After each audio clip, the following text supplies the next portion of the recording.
tardes, otra sesión más de maestros y amigo, Marcelo Simonetti, que está acá su último libro, que ya podrán encargar a librerías. Este libro, Los dibujos de Hiroshima. Ya le preguntaremos por qué esta obsesión con Japón del último tiempo, ¿no? Él nació en Valparaíso, es además puntero izquierdo, según dicen, notable columnista deportivo, y ha ganado muchísimos premios: el Premio Municipal de Santiago, el Premio Casa de América en España por una novela muy bonita que se llama La Tradición de Borges, el Premio Mejores Obras Literarias, el Premio Marta Brunet, e incluso ahora ya está como dramaturgo, clasificó en la última muestra nacional de dramaturgia, y es un maestro. Aquí está. ¿Cómo te va, Marcelo? Muy bien, Marco Antonio, muchas gracias por la invitación, lo mismo a la universidad. Un gusto estar acá contigo y con toda la gente que está participando de este programa. Que hay mucha gente a la que lo está siguiendo, ¿no? Y muchos que van a hacernos preguntas, las preguntas al chat, como les digo, para que podamos entonces luego recoger las mejores y entregártelas. La pregunta básica de este taller tiene que ver con la experiencia de enseñar el arte de escribir narrativa, que tiene que ver también con cómo aprendió uno y qué haces tú con tus alumnos, ¿no? Tú, por ejemplo, ¿cuántos alumnos tienes por taller? ¿Cuánto es tu ideal de sesión? Mira, el ideal es trabajar con 10 alumnos, 10, 11, 12 a lo sumo, ¿no? Hay ocasiones que tengo más alumnos porque yo igual doy, aparte de dar el taller particular, doy taller en algunas instituciones como Vita Mayor o la Corporación de Las Condes, y ahí en rigor no hay un límite de inscritos, entonces hay que ajustarse ahí a la cantidad de alumnos que la institución apunta, pero generalmente mi número ideal máximo son 10 a 12 alumnos a lo sumo. Ya. Sí. Es lo ideal, digamos. Para mí sí.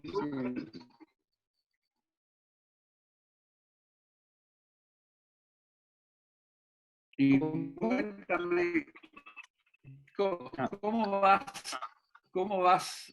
Espera, a ver qué traen, Bueno, como te decía, igual vengo dando talleres hace más de 10 años, y en una primera etapa comencé dando talleres bien pedagógicos, en el sentido de ir estructurando las sesiones en función de determinados temas, como la construcción del personaje, cómo desarrollar el conflicto, las opciones narrativas.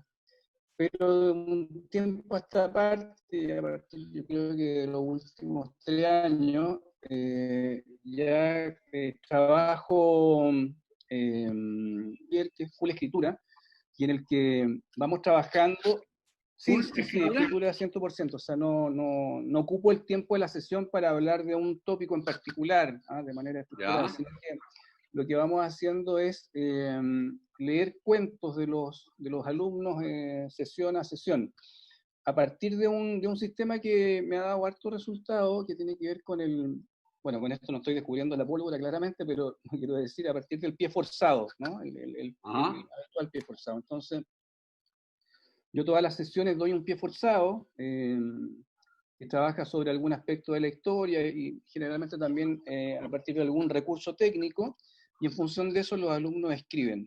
Y vamos leyendo lo que esos alumnos escriben a la sesión siguiente. Pero entendiendo que... ¿Escriben todos? ¿Lees todo lo de todos? No. Habitualmente alcanzamos a leer 3 o 4 cuentos por sesión. Entonces, bueno, en el caso de las instituciones, en el caso de Vita Mayor, por ejemplo, que son ahí cerca de 15 alumnos, ahí tratamos de hacer una cosa más acotada en términos del comentario y tratamos de que lean todos. Pero en la sesión habitual de los jueves, que es mi taller particular, ahí trato de darle más tiempo a los cuentos, ¿no? Y leer 3 o 4 a lo sumo. Y junto con eso, bueno, ahí el aprendizaje se da a partir de los comentarios que se hacen en torno al cuento.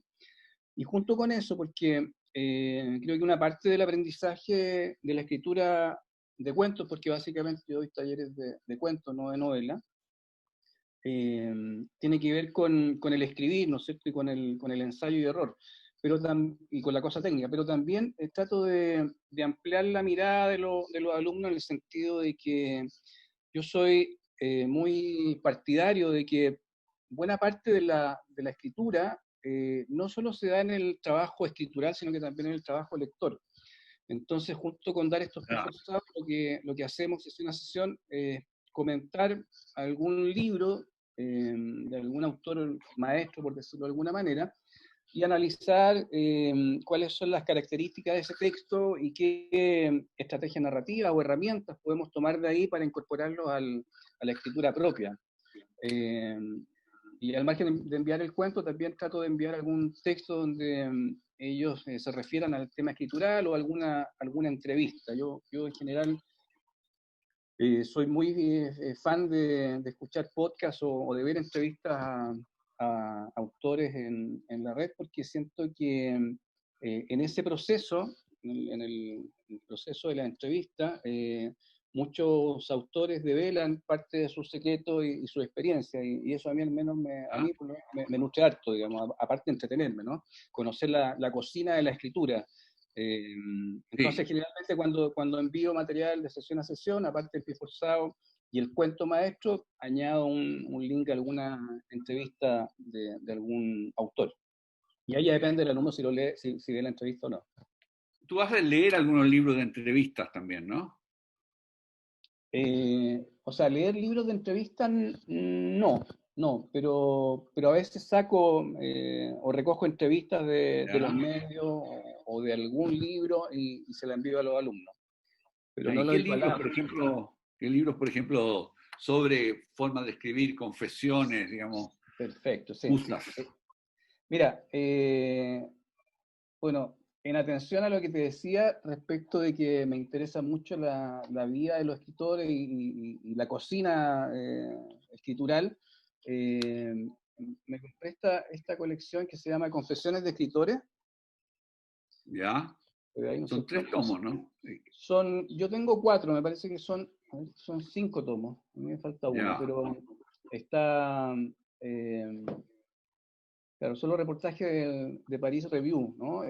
Hay narradores europeos, hay narradores norteamericanos, latinoamericanos, y lo que me gusta de esos textos es que no solo conocen la cabeza de los autores, sino que también su estrategia narrativa, ¿no? Entonces, a veces saco algunos textos de acá, pero fundamentalmente estos libros me han servido a mí como para formarme como escritor, ¿no? Entonces en esa línea y era lo que te iba a decir antes, ¿no? Más allá de la parte técnica, más allá del aprender en el hacer, creo que es súper importante que los alumnos también vayan formando una mirada literaria, vayan cultivando esa mirada literaria de las cosas, que no es habitual, ¿no? Yo siempre recomiendo, cuando están trabajando un texto, hacer lo que llamaba Hemingway el trabajo de hamaca. ¿En qué consistía este tema del trabajo de hamaca?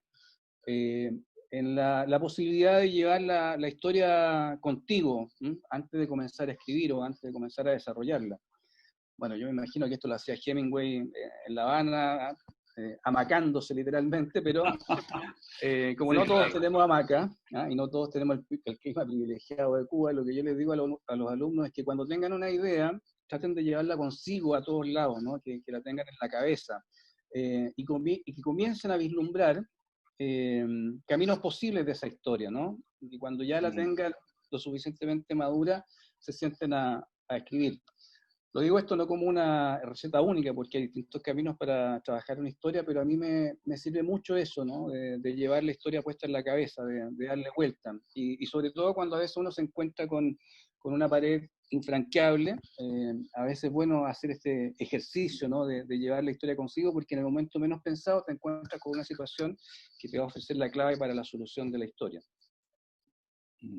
Has hablado de un concepto que pareciera entenderlo todo el mundo, pero yo creo que no es así, que son las estrategias narrativas. ¿Qué entiendes tú por estrategia narrativa? Porque lo has nombrado varias veces, digamos. Sí, bueno, son los caminos que uno tiene para abordar una historia, ¿no? Desde la elección de la voz narrativa, si narro en primera persona, en tercera o en segunda, hasta cosas como el tono del texto, o incluso conceptos que a mí me gusta mencionar y que me gusta trabajar, que tiene que ver con la distancia que impone el narrador respecto de lo narrado. Que algo que muchas veces uno no se lo pregunta o no lo tiene en cuenta, pero para mí es vital dónde me sitúo yo para poder contar la historia, en términos casi físicos, ¿no? La posibilidad de medir esa distancia. Ya. Juan Rulfo, creo que fue Rulfo, ¿no? A ver, lo tengo aquí, sí, Rulfo. Rulfo fue el que dijo esto de no contar a más de 1,5 metros de distancia. Ya. Que puede Como la parecer distancia una social que estamos viviendo ahora. Exactamente, ¿no? Habría que romperlo un poquito.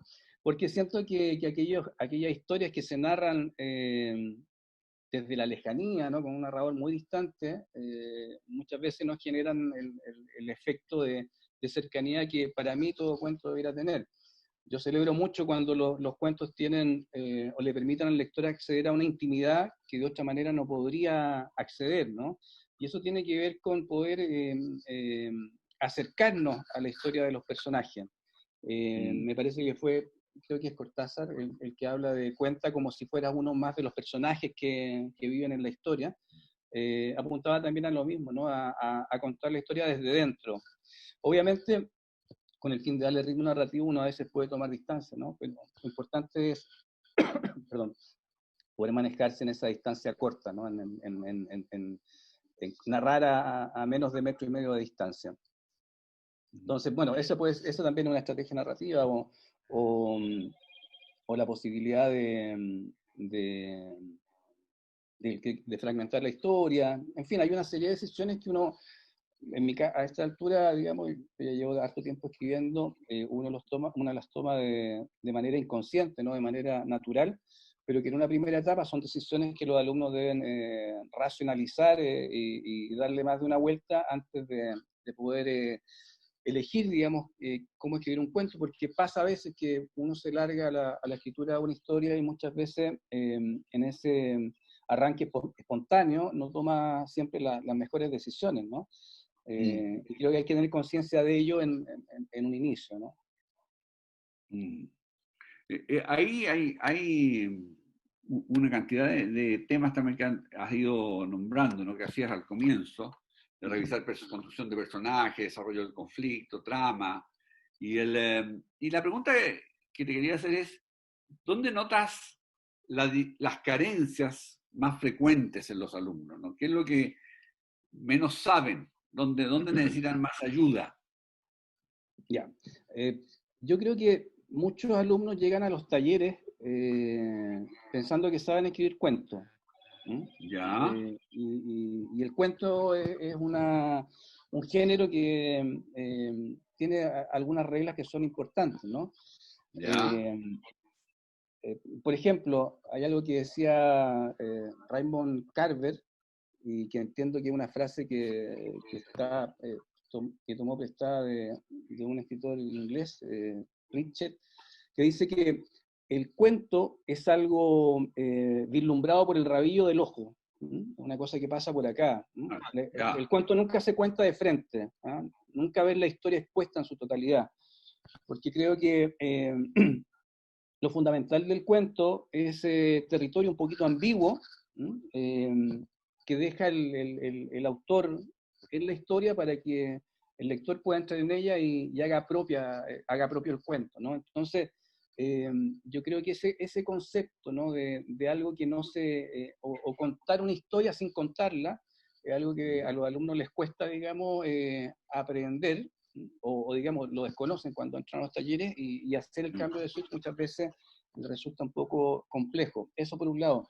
Después está lo otro, ¿no? Que este es un clásico de los talleres, creo yo, esta máxima que dice, muéstralo, no lo digas, que es clave, ¿no? Sí. Hay una cita de Chekhov que dice algo así: si quieres narrar la historia de un hombre melancólico, haz que salga a la calle y vea el reflejo de la luna en un charco de agua. Ahí se condensa esta máxima del muéstralo, no lo digas, ¿no? La posibilidad de que los lectores vean la historia prácticamente como si fuera una película, que vayan visibilizando las imágenes. Y ese trabajo descriptivo que está detrás de esta máxima, del muéstralo, no lo digas, también es algo que muchas veces les cuesta internalizar a los alumnos, ¿no?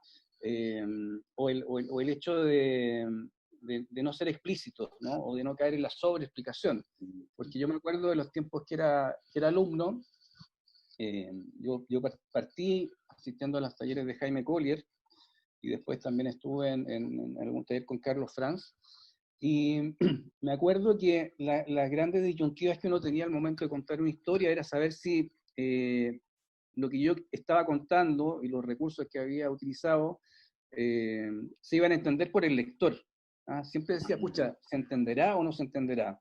Y en ese afán muchas veces caía en la sobreexplicación y un cuento se transformaba en algo previsible, ¿no? Entonces, ahí también es otro tema, otro aspecto que se va consiguiendo, yo creo que con los años de escritura, ¿no es cierto? Ahí está el tema este del oficio, ¿no? El saber cuánto decir y cuánto callar, ¿no? Que es un tema que es lógico que los alumnos que comienzan no lo manejen del todo, pero a medida que vas ejercitándote en la escritura y leyendo autores que trabajen un poco en esa línea, comienzas a dominar esa técnica o esa estrategia. Sí, es muy interesante todo el cuánto decir y cuánto callar, ¿no? Y el narrador que no dice todo, ¿no? Hay un cuento, un pequeño novel que yo he citado muchas veces, que es Los adioses de Onetti, ¿no? Donde tiene un narrador equivocado, un narrador que sabe el final pero no lo cuenta otra cosa, cuenta su error de percepción, ¿no? Y, y en ese sentido también me interesó lo que decías, ¿no? ¿Cómo invitar a la construcción del personaje? ¿Qué le sugieres tú a los alumnos, ¿no? Que es un tema también la construcción del personaje. Sí, es un tema importante, ¿no? A ver, varias cosas. Yo creo que lo primero es nombrar al personaje, ¿no? Creo que en el nombre hay algo importante. Ya. No es lo mismo que se llame López Aseca o que se llame, no sé, Guadalupe del Carmen Rizopatrón, no sé. ¿Ah? Pero hay en el nombre una información que encierra secretamente la identidad del personaje o las características del personaje. Eso uno. Yo me acuerdo que este tema de los nombres me dio vuelta mucho tiempo y en algún momento comencé a escribir personajes. De hecho, hay un cuento que está en el abanico de Madame Chejovska, que se llama El Umbral, que es un cuento que ganó un premio importante en España, el de la Felguera, y el personaje se llama Edgar Muñante, porque me dio en un momento la manía de construir personajes o nombrar a los personajes a partir de nombres de escritores o poetas y nombres de futbolistas, ¿no? En este caso, por Pau, Edgar, y Muñante por un gran futbolista peruano que se llama JJ Muñante, ¿no? Exacto. Entonces, creo que es importante nombrar a los personajes, porque hay ahí algo, un carácter cifrado en el nombre. Lo otro es que yo también trato de hacer este trabajo de hamaca con los personajes, en el sentido de imaginarlos en diferentes situaciones, más allá de que finalmente esas situaciones no estén en el cuento que voy a construir, ¿no? Si él tuviera una relación amorosa, ¿no? ¿Cómo sería su pareja? ¿Cómo se comportaría en esa relación amorosa? Si tiene, ¿a qué le teme ese personaje, ¿no? Si en la noche va caminando por la calle y sale un tipo a asaltar, ¿lo que haría? ¿Ah? Sale corriendo, lo enfrenta, ¿ah? Trata de disuadirlo. Poner al personaje en diferentes situaciones, de manera tal que uno comience a familiarizarse con él, ¿no? Conocerlo. Creo que no hay nada mejor que leer una historia en donde el narrador o el autor está vestido de narrador, da cuenta de que conoce al personaje, ¿no? o que sabe cómo él va a actuar, a menos que el propósito dentro de la historia sea distinto. Pero yo creo que ese es un tema importante a la hora de trabajar el personaje, ¿no? Y lo otro que también creo que es sustantivo es el hecho de que una vez comenzada la escritura de la historia, podamos ya desde el primer párrafo comenzar a verlo, de alguna manera. No por la vía de construir una ficha descriptiva del personaje, que sería un ratón tremendo, ¿no? Pero sí a partir de algún dato, ¿no? Que tenía una cicatriz que le cruzaba la frente, por ejemplo, o que cuando prendía el cigarro su mano temblaba. A partir de pequeñas descripciones, comenzar a vislumbrar al personaje al que le van a pasar las cosas. Creo que eso también es importante a la hora ya de estar en el trabajo de escritura propiamente tal. Eso, ¿no? Ah, bueno, y lo otro también, que la importancia de trabajar con personajes que sean contradictorios, ¿no? No usar lugares comunes. Me acuerdo que hace Chekhov algún en eso. tiempo, sí, hace algún tiempo hacía un ejercicio que consistía en romper un poco los estereotipos, ¿no? Precisamente para el trabajo de personaje. Entonces les decía a los alumnos ya, piensen en un lugar común, el chofer que odia a los estudiantes, por ejemplo, bueno, con ese ejemplo, o el carabinero que te pasa un parte en la carretera. Y les decía que trabajar en eso, pero que lo quebraran en algún momento. Entonces, ese chofer que odiaba a los estudiantes en algún momento, cuando tenía un rato libre, se iba a una escuela a enseñarle a los niños a leer, por ejemplo, ¿no? La posibilidad de trabajar con caricaturas, pero romperla. Porque los personajes que son lugares comunes terminan siendo predecibles, ¿no? Y terminan habitando historias predecibles. Por lo tanto, es importante quebrarlos de alguna manera. Y lo otro es también generar personajes que sean contradictorios. El profesor que no sabe enseñarle al niño, o el poeta que no puede declararle el amor a su novia. Creo que ahí en las contradicciones podemos encontrar personajes que son interesantes. Eso diría yo a la hora de hablar de los personajes. Hay una pregunta que ha surgido en el chat, ¿no? De la gente que preguntan qué es un escritor para ustedes. Yo me acordé de no sé quién en la frase que dice que un escritor es aquel que no puede escribir y le duele, ¿no? Pero ¿cómo reconoces tú? Porque no le pasa a los talleres, ¿no? De pronto llegas al taller y tú dices, este es un escritor. Aquí hay un escritor, digamos. Puede no saber cómo armar el personaje, le cuestan algunas cosas. ¿Qué es un escritor para ti, digamos? ¿Cómo es cómo reconoces, digamos, la madera, digamos? Pucha, es difícil, ¿no? Pero claro, eso se nota de inmediato, ¿no? Uno lee un texto y sabe que ahí hay un escritor, pero lo sabe básicamente ¿cómo decirlo? Es como cuando uno es un caballo. ¿Ya? Hay caballos, bueno, yo no soy ningún experto en caballos, pero las pocas veces que andaba a caballo, me he dado cuenta que hay caballos con los cuales como que te gusta ir arriba de ellos, ¿no? Te gusta cabalgar con ellos. Con aquellas personas que uno reconoce como escritores, ¿no? o vislumbra que pueden llegar a ser escritores, uno se siente seguro cuando los lee, ¿no? Es como, bueno, a mí me pasa también, cuando entro a alguna novela, sé desde las primeras líneas si esa novela va a ser un viaje interesante hasta el final o a mitad de camino me voy a caer del caballo por un corcoveo. Y creo que con los alumnos pasa lo mismo, ¿no? Hay prosas, hay formas de enfrentar la historia que uno detecta que corresponden más que un alumno a un tipo que ya tiene cierto oficio, que se encamina a un oficio determinado.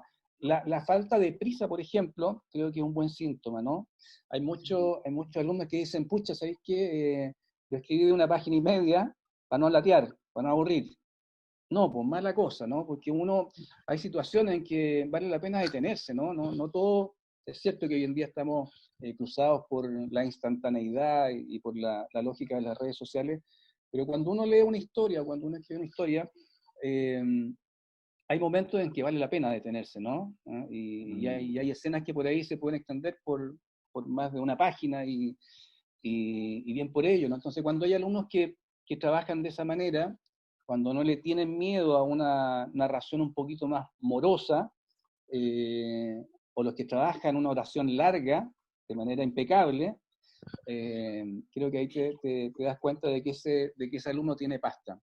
Bueno, lo de la oración larga es bien clave, ¿eh? Yo creo que ahí hay una señal, porque las oraciones cortas uno las puede trabajar sin grandes problemas, ya sea una deformación periodística, yo soy periodista, entonces me parece que me resultan fáciles de desarrollar. Pero cuando un alumno se o incursiona en una oración larga que puede durar más de un párrafo, sin un punto, y salva con éxito esa tarea, yo creo que ahí hay alguien que tiene un talento escondido en vías de desarrollar. En el cuento corto, breve, digamos, ¿qué sientes tú? A veces, ¿sientes que hay ahí alguien que no se atreve al cuento largo? Que no esto del latear, ¿no? Sí. Que hay un temor ahí de ciertos autores. Sí, bueno, igual hay un tema como práctico, en el sentido de que como las sesiones tienen una duración acotada, yo generalmente mis talleres duran 2 horas, a veces nos pasamos un poco más, a veces no. Claro, si tú lees un cuento que tiene 20 páginas, probablemente va a terminar siendo funado por el resto de tus compañeros, ¿no? Porque no le va a dejar espacio que vea lo otro. Pero aún así creo que igual hay cierto temor al formato un poquito más largo, del cuento más largo. Generalmente en mis sesiones, estoy pensando en el taller de los jueves y de otro que hago los días lunes, trabajamos cuentos que tienen una extensión entre 3 y 5 páginas, 6 páginas, más o menos, ¿no? Pero siento que hay un tema que a mí del que me he dado cuenta con el correr del tiempo, ¿no? Que a veces esos microcuentos, donde uno puede encontrar piezas, digamos, célebres o de gran valía, no siempre es fácil para los alumnos construir en ellas un mundo completo, o un recorte de relaciones que pueden ser interesantes. Entonces, yo siempre he estado tratando de decirles que escriban un poquito más largo, ¿no? Que se aventuren un poco más allá de las 5 o 6 páginas, porque encuentro que si bien la brevedad es una característica del cuento como género, yo al menos he encontrado en piezas que exceden las 10 páginas, por poner un número de páginas en concreto, encuentro ahí cuentos que pueden calar de manera más honda en el lector. Sin ir más lejos, no sé, estoy pensando en algunos cuentos de... no en el cuento norteamericano propiamente tal, ¿no? Que tiende a un formato más largo, pero en escritoras como Guadalupe Nettel, por ejemplo, la mexicana, o la misma Samantha. ¿Pueden mostrar algo? ¿Pueden mostrar algo de ellos? Sí, mira, de Guadalupe Nettel, ¿dónde la tengo acá, la Nettel? Aquí la tenía. Bueno, está ella es una narradora mexicana, Guadalupe Nettel. Este libro se llama Pétalos, que otra historia incómoda, publicada por Anagrama. Ella tiene otro libro, que a mí me gusta más todavía que Pétalos, que se llama El matrimonio de los peces rojos, que son, si no me equivoco, 5 cuentos. Con ese libro ella ganó el premio Ribera del Duero, hace cosa de 4 años, me parece. Y son cuentos más bien largos, ¿no? Me acuerdo de uno en particular que se llama Hongos. Porque ese libro trabaja sobre la lógica de establecer comparación entre el mundo de los humanos y el mundo animal o vegetal. Y en esta historia de hongos, que si les cuento la anécdota les va a parecer quizás hasta algo de mal gusto, ¿no? Es la historia de 2 amantes, en realidad es la historia de la amante, en realidad, que decide cultivar un hongo vaginal para mantener viva la relación con su amante. Claro, así probablemente voy a entusiasmar a poco a leer a la Guadalupe Nettel, pero el cuento está tan logrado y es tan fino, imagínate, o sea, ya de hablar de elegancia o fineza en un cuento que habla sobre los hongos vaginales, pero ella lo logra con tal precisión que y en un formato de un cuento más bien largo, que me parece interesante de leer, ¿no? O sea, probablemente un microcuento o un cuento de media página o de una página que narra una historia sobre los hongos vaginales, no sé si resultaría, ¿no? Pero a veces en este formato medio del cuento, ¿no? Del cuento de 10, 12 páginas, 15 páginas, creo que es posible o te da más posibilidades narrativas que un cuento que trabaje en el formato más breve. Hablaste también de la Samantha Schweblin. Sí, la Samantha Schweblin. Bueno, ella es una escritora argentina que está radicada en Alemania. Perdón.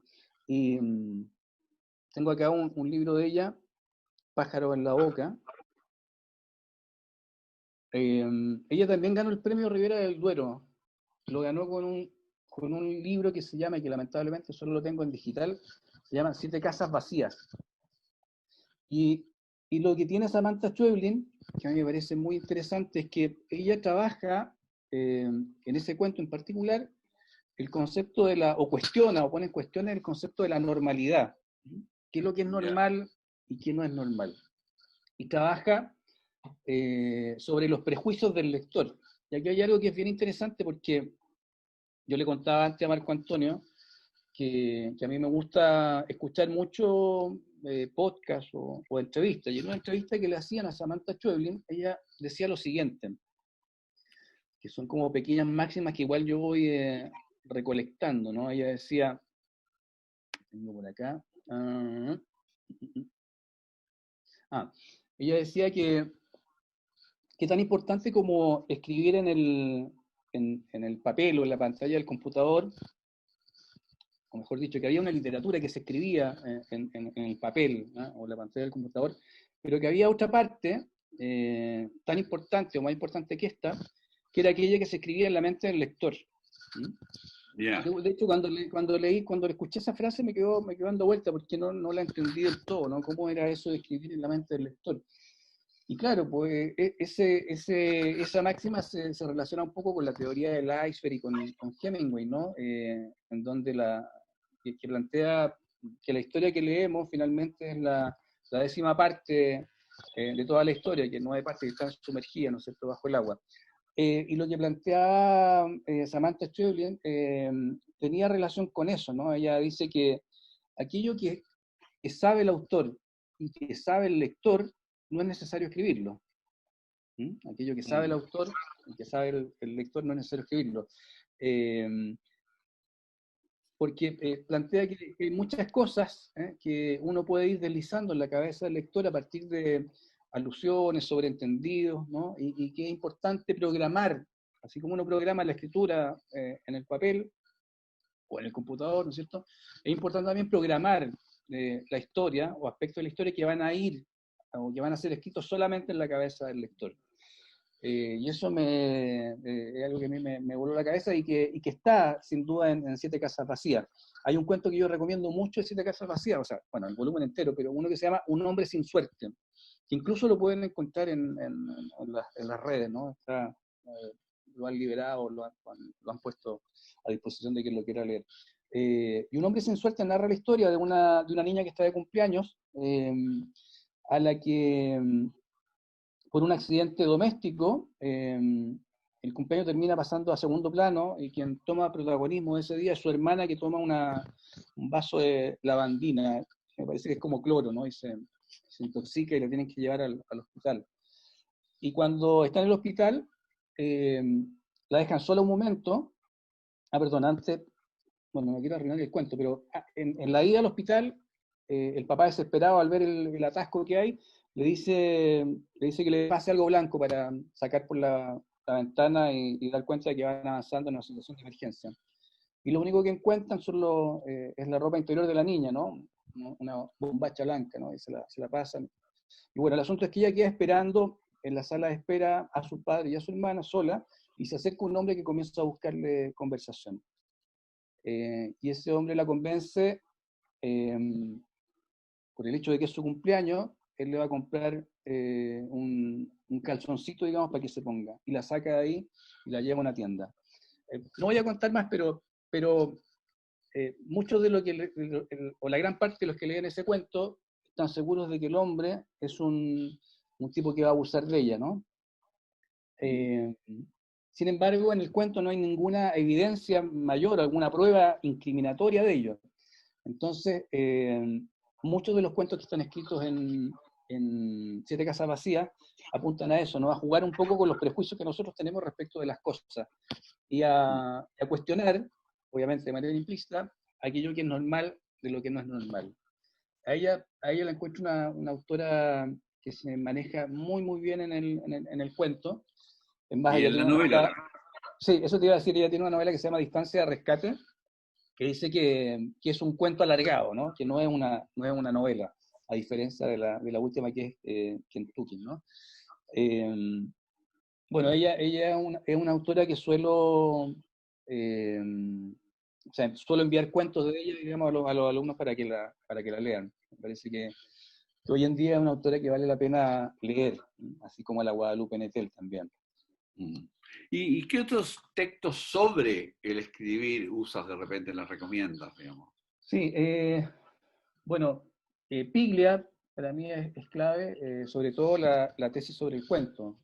Creo que la tesis sobre el cuento, que es un texto que está en formas breves. Es este. Sí. La tesis sobre el cuento, yo cuando la leí me aclaró muchas cosas que no había entendido del todo del cuento, ¿eh? Porque él plantea esta máxima que creo que también es vital para que los alumnos entren a un taller o la tengan clara antes de comenzar a escribir, ¿no? Esta máxima que dice que un cuento siempre cuenta dos historias, y que a partir de la relación de esas dos historias se dan las distintas variantes del cuento. Para mí eso es clave, ¿no? Quien quiere escribir quiere trabajar en el formato breve, es importante que lea la tesis sobre el cuento de Piglia, porque es un poco lo que te decía antes, ¿no? De que muchos piensan que la historia es algo que tiene que ser contado con lujo de detalle y con gran claridad. Y no, pues el cuento es exactamente lo contrario, ¿no? Es cómo contar una historia sin contarla en alguna medida, ¿no? O cómo jugar o hacer el proceso de ocultamiento a medida que va narrando una historia. Y eso lo detalla muy bien Piglia en la tesis sobre el cuento, que aparece en el libro Formas Breves. Bueno, Cortázar también siempre es un personaje al que suelo recurrir, ¿no? Me gustan, yo partí como lector medianamente obsesivo leyendo a Cortázar. O sea, me encanta toda su obra. Ahí está, claro. Acá, bueno, y acá está este libro que me imagino que ya lo han mencionado otros, que son las clases de literatura, ¿no? Que en rigor no es un libro escrito por Cortázar, sino que eran charlas que él dictaba en la Universidad de Berkeley, y que fueron transcritas para la publicación de este libro. Y en esa transcripción, ¿no? O en esa charla hay cosas que son muy, muy interesantes respecto de su concepción del cuento fantástico, por ejemplo. De hecho, Cortázar tiene un texto que se llama, o dos textos, ¿no? Aspectos del cuento breve, sí, aspectos del cuento breve, y otro texto que habla sobre el cuento fantástico, donde plantea algo que a mí, yo siempre les comento a los alumnos, ¿no? Esta idea de que el buen cuentista es como un buen cirujano. ¿En qué sentido? En que así como el buen cirujano lo que hace es recortar el órgano de un cuerpo para trasplantarlo a otro cuerpo y hacerlo que siga cumpliendo la misma función, ¿no? Que lata con la misma intensidad, el buen cuentista o el buen contador de historias en general lo que hace es recortar un pedazo de realidad y llevarlo a una historia, al papel o a la pantalla del computador, ¿no es cierto? A una historia en definitiva, con la habilidad o la maestría de que ese recorte de realidad pueda seguir latiendo con la misma intensidad que lo hacía en su estado original. Y lo que dice Cortázar, que eso se logra a partir de las imágenes, que en la medida que yo soy capaz de capturar imágenes de la realidad y llevarla a la historia, ese cuento va a funcionar. ¿Por qué? ¿Por qué va a funcionar? Porque él hace un añadido, dice que para trabajar las imágenes es importante hacerlo a partir de las referencias sensitivas. Si yo logro trabajar una imagen o una escena, por decirlo en otros términos, a partir de la referencia sensitiva y ponerlo en una historia, el lector va a tener la sensación de que aquello que lee no solo lo está leyendo, sino que también lo está experienciando, porque la relación con el texto se va a dar a partir de los sentidos. Y esa cuestión cuando la leí para mí también fue bien importante, ¿no? La posibilidad de que un cuento contenga algo vivo, que haya vida dentro de ese cuento. Y esa técnica que ofrece Cortázar me parece que es muy efectiva, ¿no? Y siempre se la comento a los alumnos, la posibilidad de trabajar las descripciones a partir de las referencias sensitivas. De tal manera que cuando uno lee un cuento, no solo lo lee, sino que no solo una experiencia lectora, sino que una experiencia casi como de sensitiva, ¿no? De hecho hay un cuento clásico de Cortázar que es Continuidad de los Parques. Imagino que es la historia de un lector que está leyendo una novela en un sillón de terciopelo verde y comienza a adormecerse con la lectura y pasa a habitar el mundo que esa novela le propone, ¿no? Que es la historia de dos amantes que quieren asesinar al marido de la mujer. No les voy a arruinar el final, aunque me imagino que ya muchos lo han leído, pero ahí hay una cuestión clave que está dada por una referencia sensitiva. En la primera mitad del cuento se hacen dos alusiones al sillón de terciopelo verde, que era un clásico en mis tiempos, ya no se hacen sillones de terciopelo, ni menos de terciopelo verde, pero bueno, el Cortázar hace dos alusiones a ese sillón de terciopelo verde. Dice que la cabeza del tipo que está leyendo descansa en el respaldo de ese sillón, y luego hay algo que a mí me parece magistral y que tiene que ver con que Cortázar describe cómo el personaje acaricia el terciopelo verde, una referencia táctil, súper potente. Y esa referencia táctil hace que al lector ese sillón de terciopelo verde se le quede en la cabeza. Y ese sillón de terciopelo verde es clave para entender el final de la historia, que no se la voy a contar para no arruinarle el cuento. Entonces, por un lado, estas referencias sensitivas son vitales para el trabajo descriptivo, pero también para poder resolver una historia, por ejemplo. Eso tú tienes también un escrito para jóvenes, el sí, Tito. Tito. Claro. ¿Hay alguna diferencia o te mueves de otro modo cuando escribes, te ponen en ese rol de escritor para jóvenes, o son las mismas circunstancias pensando en otro lector? Mira, yo creo que las diferencias son más radicales cuando uno escribe para niños, pero a propósito de Tito, igual hago el reconocimiento público que fue escrito a instancias del maestro de la Parra, que una vez nos cruzamos en la universidad y me contó un curso de cuento Barco Vapor, que yo no le había prestado mayor importancia, y de hecho ni siquiera se me había ocurrido escribir para niños o para adolescentes. Y de hecho cuando me lo contó tampoco me interesó mucho, salvo cuando me dijo que había 5 millones de pesos de premio, y que el concurso se había declarado